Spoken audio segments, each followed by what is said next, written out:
It. All right. Well, welcome to the very first of Mad Security's Maritime Town Hall series.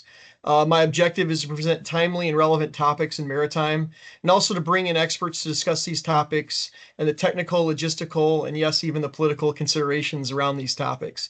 A good maritime phrase is that a rising tide raises all boats. And with this series, I'm hoping to contribute to that rising tide in a meaningful, collaborative way. So today I have my good friend Scott Dickerson with CISO LLC. I've known Scott since 2010 when we were both working at the Coast Guard Cyber Command pre-commissioning detachment. So Scott and I met and we were tilting at windmills since that time, while the Coast Guard was still figuring out if cyber was going to be a part of the Maritime Transportation Security Act or not. And so, the play Hamilton talks about the room where it happened. Well, Scott and I were two of the people who were trying to convince everyone to get into the room so it could happen. So we welcome everybody to this town hall. A little bit about me, as I alluded to, I'm a retired Coast Guard officer. My career in the Coast Guard was very heavy in IT and cyber. Maritime cybersecurity isn't just a job for me, it's a hobby and a passion I've cared about since I was 18 years old. So I continue to serve as a volunteer Coast Guard auxiliarist as Deputy Director of the Cyber Directorate.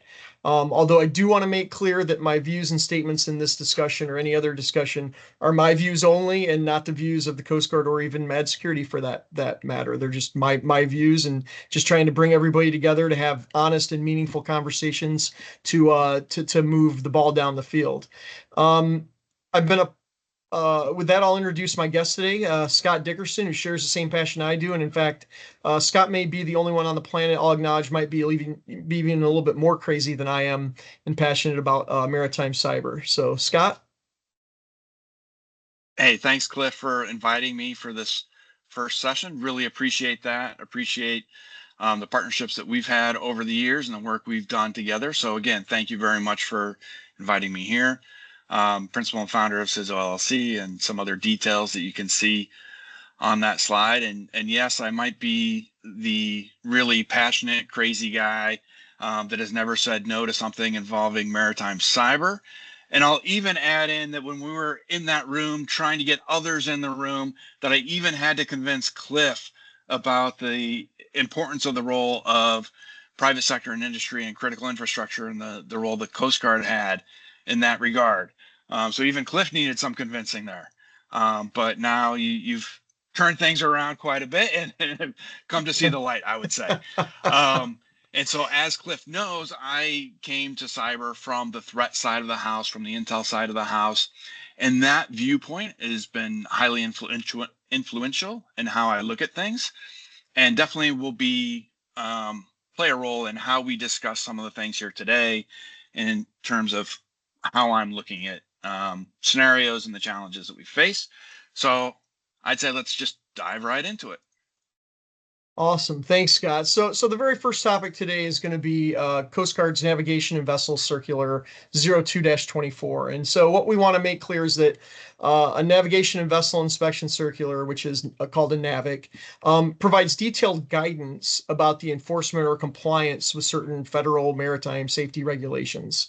And this is important and nuanced because these NAVICs are not regulations. The regulations are federal code, and the NAVICs are designed to provide clarification or details on how to meet those codes. And so the first real volley, before we talk about 02-24 and the reporting, we have to understand that the very first volley really that the Coast Guard sent was NAVIC 02-20 back in February of 2020, which was monumental in that it addressed the fact that the Coast Guard did acknowledge that cyber was in fact covered under the Maritime Transportation Security Act, and that codes 33 CFR 105 and 106 did encompass cybersecurity as part of that. That's something we kind of knew all along, but it was good to see the Coast Guard do that, and it took a while for the lawyers to get on board. But they're really trying not to create new laws because laws take a very long time to put into effect, and so yeah, so it was 02-20. That's finally what happened. Is that was a huge step. Yeah, and some might wonder why that 8-year-long discussion in the Coast Guard of whether cybersecurity and computer security were in fact talking about similar things was really needed and what took so long. But those decisions take a while to make. And it is because there were, Coast Guard personnel who thought that cyber might just be a fad, not a core part of how the maritime environment was really developing and evolving. But the same mindset we've also seen on the private sector side.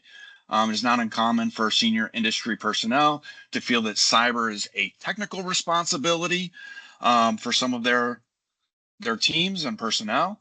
And they don't always internalize that it's a core part of how the maritime business is now really running, particularly in the US and in other places. There's still some digital divides that are out there around the world from a global perspective, but those are really shrinking rather rapidly.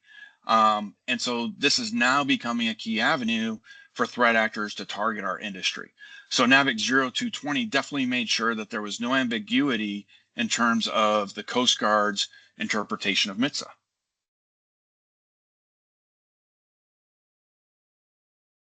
And I appreciate that you covered that that there's been reluctance or some trepidation on the part of both private and public to get around this. As we've seen, there's not a CEO in the world that wakes up in the morning and wants to spend money on cybersecurity. In some cases, being able to quantify the risk from a cyber perspective has been a challenge because cyber is very difficult to see. Whereas you can see physical security, you can see your gate guards, you can see your camera systems. Understanding the threats that come with cyber, which sometimes manifest themselves as physical threats, is a little bit easier for folks to get behind. So it has taken a while for industry in multiple verticals to come around to that realization.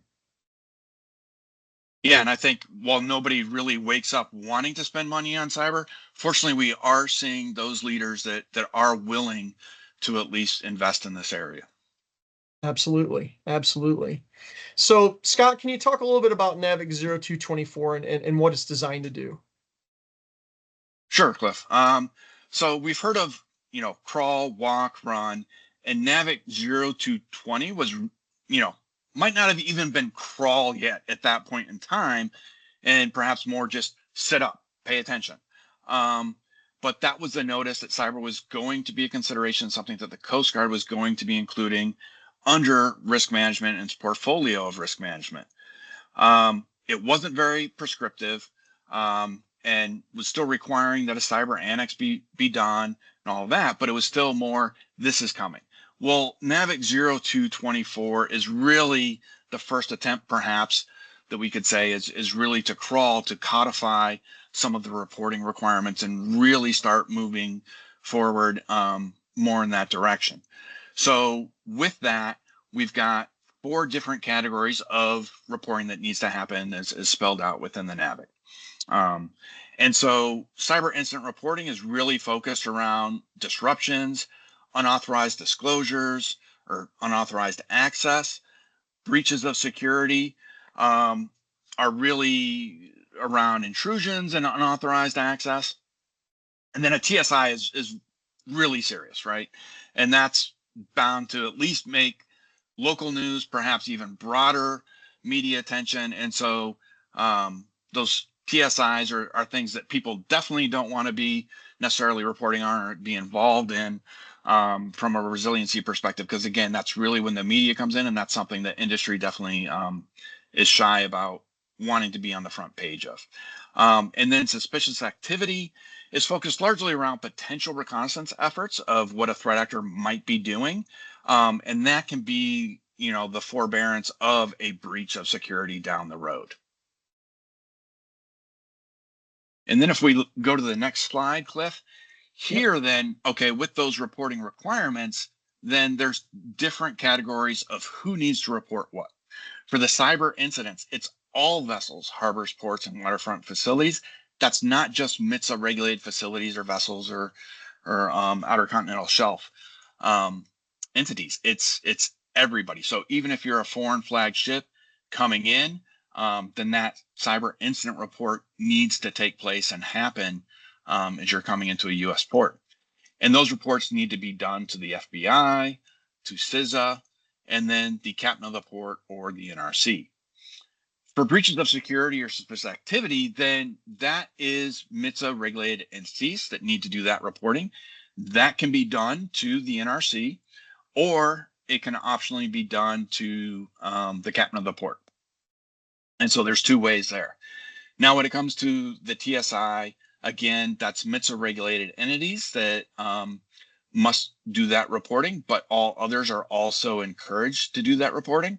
And that's vessels and facilities report to the captain of the port, also to the National Response Center, if that's part of their response plan. And then for outer continental shelf entities, then they report to the district commander versus the captain of the port. And those are mostly in the Gulf. And then for those entities, then also reporting to the NRC, again, if that's part of their plan, is how they're supposed to do that reporting. But this really brings up some other interesting things. So, Cliff, back over to you. Yeah, for sure. And so, the question here, because there's a lot of nuances, and as we talked about, Scott and I talked about earlier today, he sent over a link where critical infrastructure is being attacked every 13 seconds, right? So clearly, no government agency wants everyone reporting to them every 13 seconds. So you have to be able to establish those thresholds of what do you report, what don't you report, and what is the government actually trying to accomplish with wrapping their heads around this very challenging problem.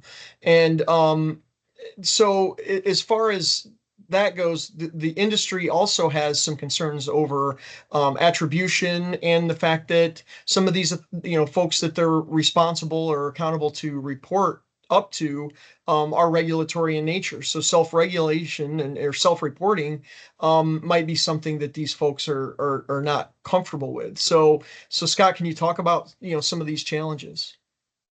Yeah, a number of challenges there. And part of this goes to the comfort with reporting. And anonymizing reporting can definitely be helpful, but that's not necessarily the direction that the government wants to go in. I talk to a lot of people on the public and private sector side, and a lot of times on the public sector side, it's people want to know exactly who that activity occurred to. In a lot of cases, when we look at some of these challenges and what we're talking about, then is it really as important of who that happened to or what was the threat actor trying to do? Quite often, and I throw out the example of the Maritime Transportation System Information Sharing and Analysis Center, the MTS ISAC.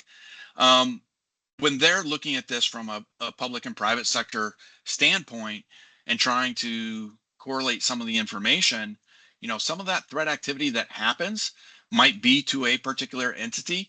But then if the MTS ISAC shares that out in an anonymized fashion, suddenly multiple other entities say, hey, we're seeing that same threat activity. And so while the government is highly focused around, okay, we want to know who exactly saw this, what they're doing, well, how many others might have seen that same exact activity, might have a challenge with resiliency, etc. And so I think there's a disconnect there between wanting to know what the activity was and who wants it. And there's different priorities for each side on where they'd like to see that focus be placed.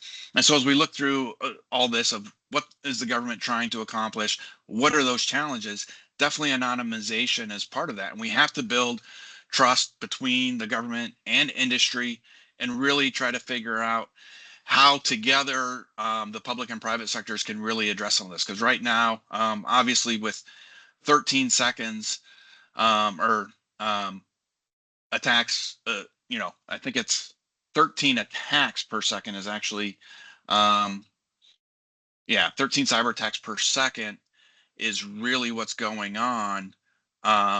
So we need a slight mistype there, but 13 attacks every second, that's a lot of information that could potentially be reported on. And again, not everything is being looked at as wanting to be reported. NAVIC 02-24 really spells out what should be reported. But again, that's a high level of threat activity.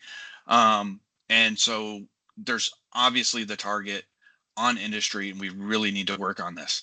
but we have different viewpoints and different perspectives coming at it. And I don't think we've had, still, even after years and years of conversations, we haven't really um, come to some meaningful decisions on how we want to address some of those things and whose role is what within this. So those are some of my thoughts on that one.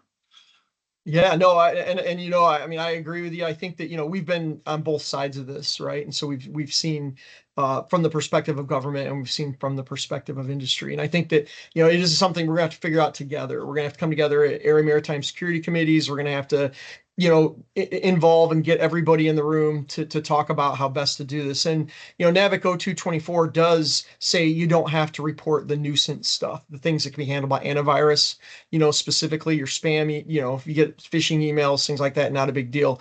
But I think that there's going to need to be an alignment among folks of what should you and shouldn't you report. And that's going to be something that has to be tuned. And the quicker that we can all start these discussions, and that's kind of one of the what I'm hoping to do here in some small way, is to bring everybody together to keep having that conversation, to tune that to where everyone knows what to report. And then we'll also discuss a little bit about one of the things to talk about as well is that, as we know, the Coast Guard's not the only one who's requesting information per this NAVIC. You have CERCIA, you have all these other things. So each port partner, each port organization may have multiple entities that they have to report the same incident to. What are some ways that we could potentially harmonize, that around? I'll steal your word harmonize there. So, what are some ways that we could do that, or optimize this data collection activity into one place where folks are working together instead of this segmented, fragmented methodology? Absolutely. And that's definitely one of the challenges of, are we on the same page? And as long as we're not on the same page, that just adds to the confusion, the noise, the misalignment of resources and efforts. So definitely something we gotta get our arms around. Perfect, perfect. And now we'll transfer to the second topic of this town hall, and that's the MARSEC Directive 105-4. And really, this addresses the use of Chinese manufactured cranes used in the U.S. ports. And around 80% of the cranes that are in use are in fact Chinese made. And in the face of Volt Typhoon, which is, the Chinese actions of getting within our infrastructure and ports infrastructures and critical infrastructure, that's very troubling. And they've had dwell times of as much as 5 years or more in some of these. So they come in very low, very slow. These MARSEC directives are considered SSI, sensitive security information, and captain of the ports and district commanders are responsible for disseminating these only to those who are covered. So can you first talk a little bit about Volt Typhoon? I touched on it a little bit, but if you can talk about that. Yeah, absolutely. It's one of those politically favorite threat actors to talk about in the U.S. Volt Typhoon, also known as Vanguard Panda, Bronze Silhouette, Dev 0391, and other names. It's a Chinese state-sponsored threat actor that's been active for a few years, as you mentioned. And the Maritime Transportation System, or Marine Transportation System, the MTS, has been among its targets. There's been geographically defined targets in the Pacific as well as sectors. And either way you split those hairs, maritime has definitely been in the crosshairs. And as is the case with a lot of nation state threat actors, this group has gotten really good. They're patient. They conduct extensive reconnaissance when they're looking at their targets.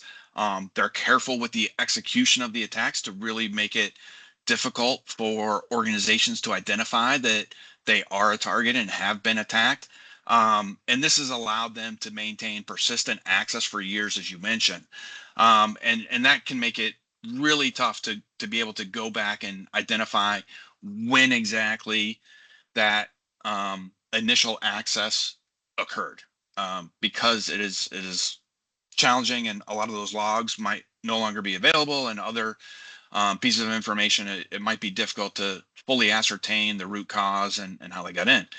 But once they kind of get in, they're using a combination of techniques to gain that access, either through a lot of times through public facing infrastructure, either 0 days or known vulnerabilities have been identified as part of Volt Typhoon's tactics, techniques, and procedures (TTPs), and they're pretty careful with what they're doing once inside, with their living off the land techniques that make it pretty tough to really identify them, because they're living in the memory of systems, and so some of that is going to be more difficult to necessarily detect from a lot of the tools that are commonly used on a day-to-day basis, and what alerting is taking place and all of that. So one of their main targets does seem to be OT assets, and with that, then there's quite a few people who think that the ultimate goal for Volt Typhoon is to get nestled into critical infrastructure. And so at some point in the future, probably when there is a geopolitical conflict taking place, then they can usually use that access to really disrupt critical infrastructure operations, supply chains, all of that. And so that's really where Volt Typhoon is focused on. And with that, there, as you have up on the slide there, MARSEC Directive 105-4 is really focused around and highlights PRC as a topic. And so Volt Typhoon is one of those threat actors that there's concern about, but the MARSEC Directive was definitely looking specifically at one type of cranes, not all cranes and all seaports needing to be looked at and secured and resilient, but specific ones, which is interesting. It is, and so clearly, a crane is critical in any maritime port environment, and so whether they're Chinese manufactured or otherwise, still a lot of attention should be given to any crane within the system, and not just ones that are Chinese manufactured.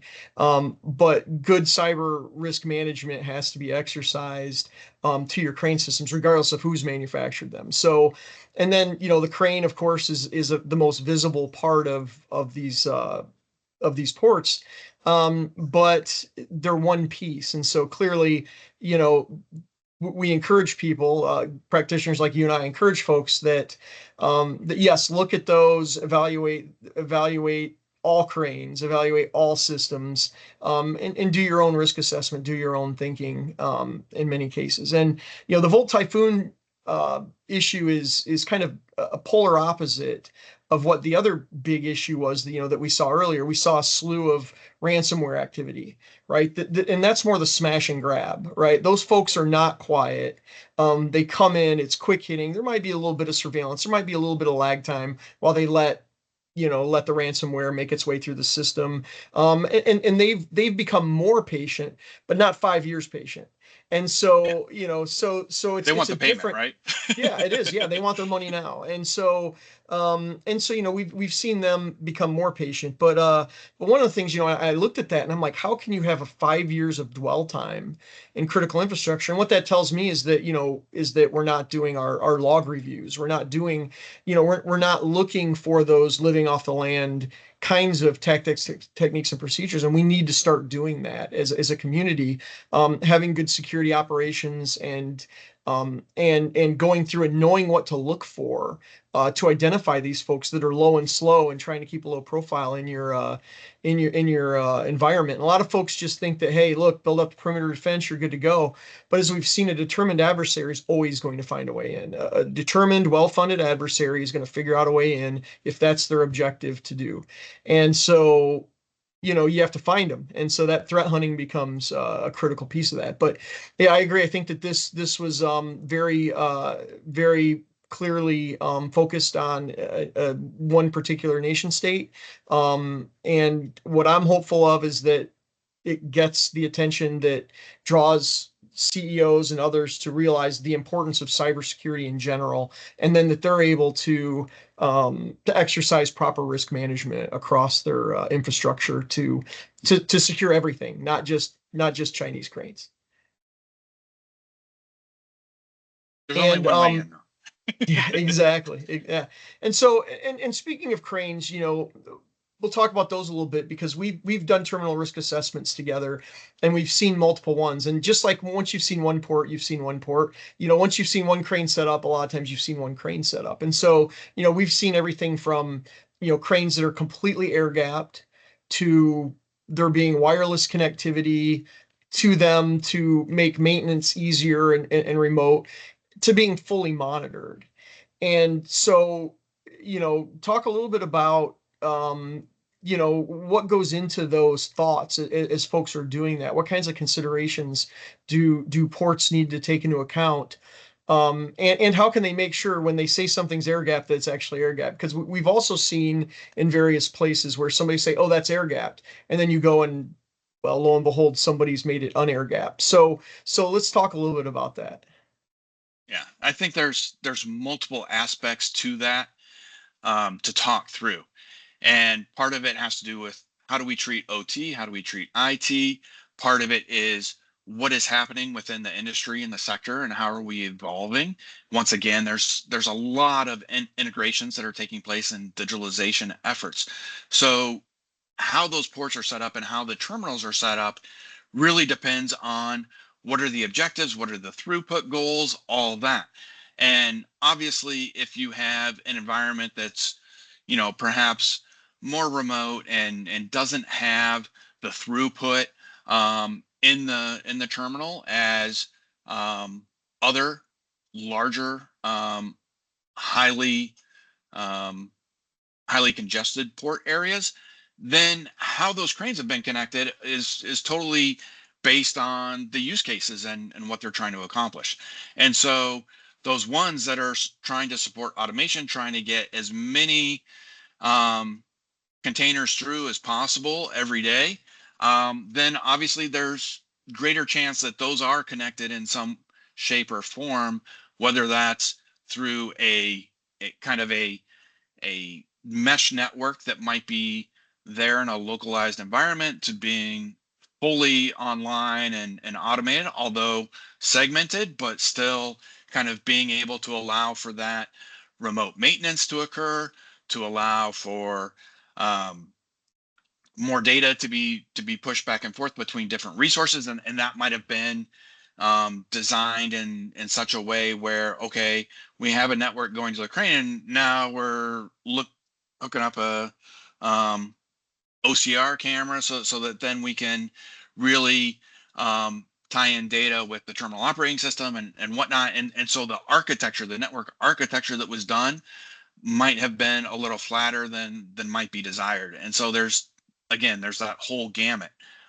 If you're relying more on manual operations and have lower throughput through the terminal, then that's probably going to be a standalone system, because why would you need, from a business objective perspective, to really hook that up and have that more connected, because the manual operations are meeting the throughput requirements for the terminal.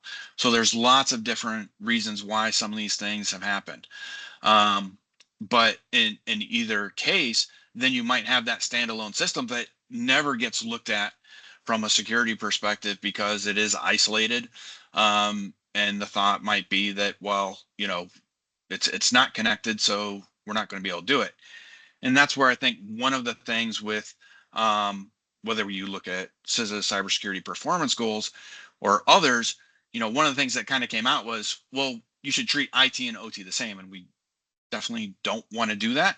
But with those goals, then it's like, well, you need to have everything connected to monitor it. And if you're not monitoring it, then you're wrong. But again, it could be that the standalone system is actually more secure and better off.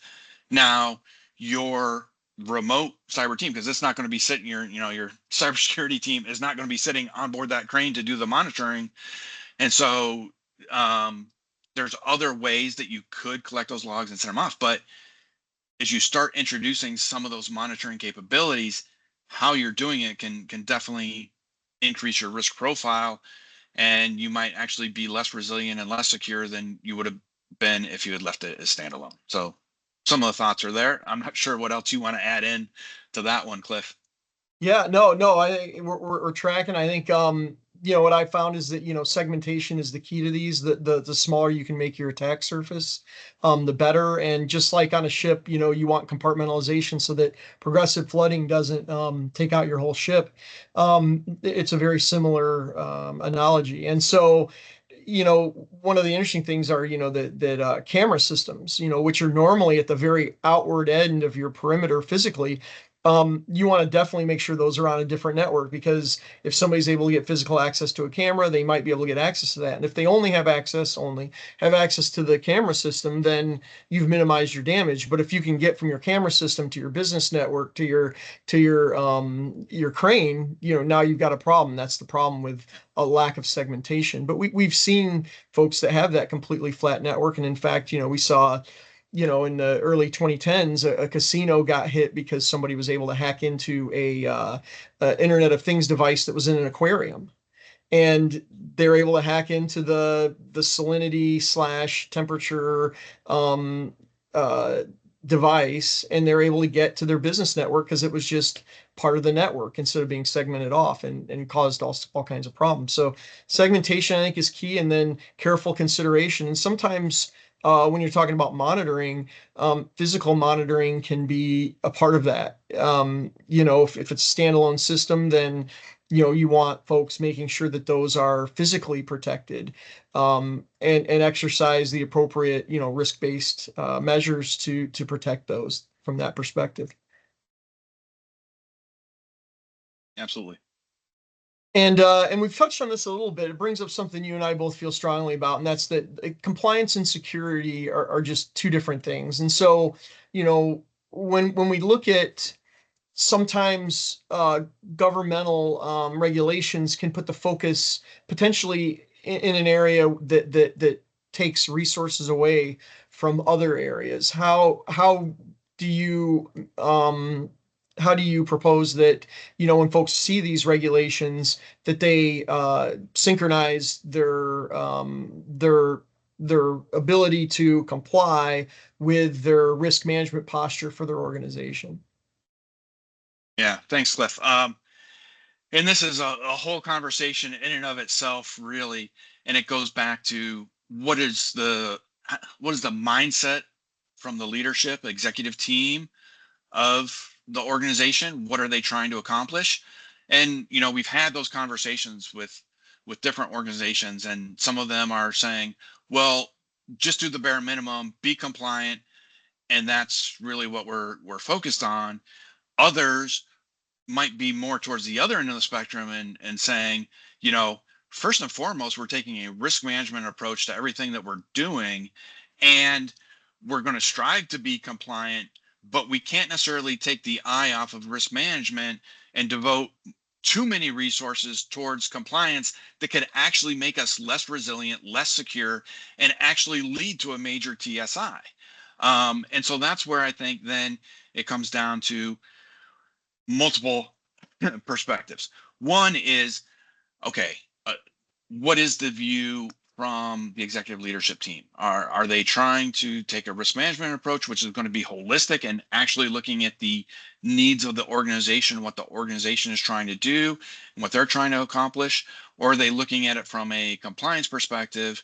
And again, when we talk about compliance, that's somebody else's interests that are represented from a compliance nature. It's never the organizations themselves, their interests, what their goals are, what their objectives are, that compliance is trying to check on. It's always a viewpoint of looking out for somebody else's interests. And there's a need for compliance and regulations. A lot of great safety concerns come to mind, and why we have some regulations.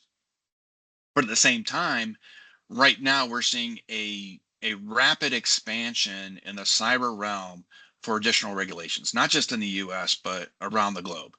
And with that, then, are those regulations really trying to focus on risk management efforts? No, they're, from my perspective, I will say they're not, because you can't say take a risk management approach and something that might be within acceptable risk limits for an organization, you don't necessarily need to do. And no, it's you need to do A through Z, each one in this prescribed manner. You've got to meet all these things. Well, there might be half of those things that, based on your architecture, based on how you're set up, you might say, man, the risk for that is pretty low. We've got a lot of controls in place that actually help us have a great defense in depth posture and a great risk management posture. And so to actually complete that compliance effort, I'm going to be having to draw resources away from another area that might not be in those regulations and in those controls at all, that are actually really important to maintaining the supply chain. And you'd be pulling those resources away from doing that important work to check a box. And that is something that I'm concerned about, that as we're gaining these regulatory frameworks and putting more and more in place, one, again, going back to the harmonization, if those aren't harmonized, that's more resources that are being allocated on a redundant effort that isn't adding value. So now you are actually decreasing the resiliency and increasing the risk to the maritime sector. And that's problematic in my opinion. I don't think we want to go down that road. And so as we look at these things, we really have to balance that act of, okay, what makes sense? What do we need to do with, from a governmental perspective, with what does the industry need to accomplish, and what do we really want as their goals to do things? And if something isn't necessarily being done, well, is there a reason why that's not being done? Because it might not make sense to do that. I'll pause there. Yeah, no, I'm with you, and I think that one of the things I'm a fan of as far as maritime goes, and the whole concept of once you've seen one port, you've seen one port. When you've seen one ship, you've seen one ship, is the idea of a maturity model as opposed to a binary 1-0, right? We see with Department of Defense has their CMMC rolling out, that is how you protect CUI.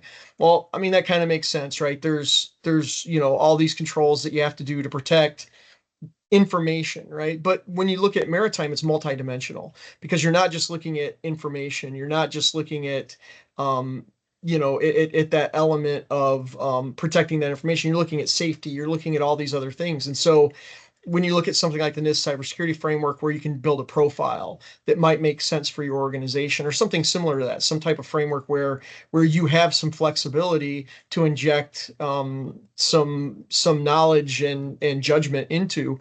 And what I'm hopeful is that as we mature, as government continues down this path, as industry comes down this path, that there will be a point to where if somebody asks the question, really the bottom line is, have you done your due diligence to protect your systems, to protect the maritime commons? Have you done your due diligence? And I think that we struggle with how to get folks to do that, and that's why regulations exist, because otherwise they weren't doing anything.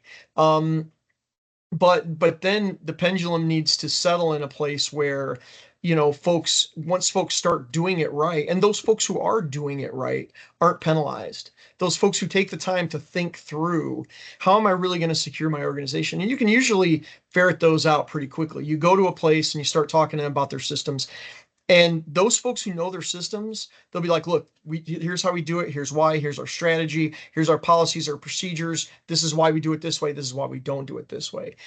And when you walk into that scenario, it's great, right? Because, even if they're not meeting the letter of the law in some cases, they're meeting the intent and the spirit of it. Whereas if you walk into some place and they go, here's my, thing, and the policies say all those things that I'm doing, but I'm not really doing them. Once you start to see the difference between those folks who are leaders in the field and really putting their effort into it, and those that are just checking the box. And I think that's not what government wants. I think that's not what anybody wants. I think what we all want is for folks to settle into that place where they're actually protecting things the smart way. And I'll continue to believe that, and hope for that, and push for that as long as I can. So Yeah. And I think sometimes, again, it goes back to, are people thinking through what's right for their organization. And perhaps, again, that doesn't, from a regulatory perspective, there might be a finding and they might get dinged on it. But is it actually a better security practice?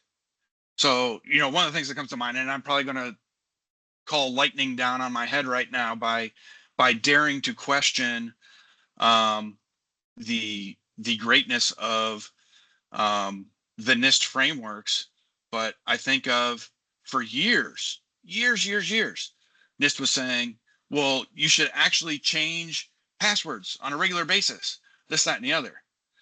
And it's like, well, no, if you had a really strong password, you don't necessarily want to do that all the time, because then you're going to be forcing people to write them down and this, that, and the other. And then finally, the NIST people thought about it some more, and they're like, wait a second, actually, yeah, changing passwords on a periodic basis at this interval, they changed the guidance, and they they took that out of there. So it's not like NIST is infallible and is perfect.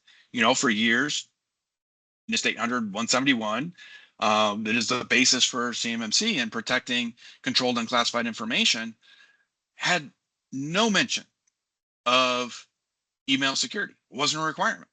Well, how is a lot of the CUI actually exchanging and being shared and sent? Isn't it via email sometimes that you have controlled and classified information?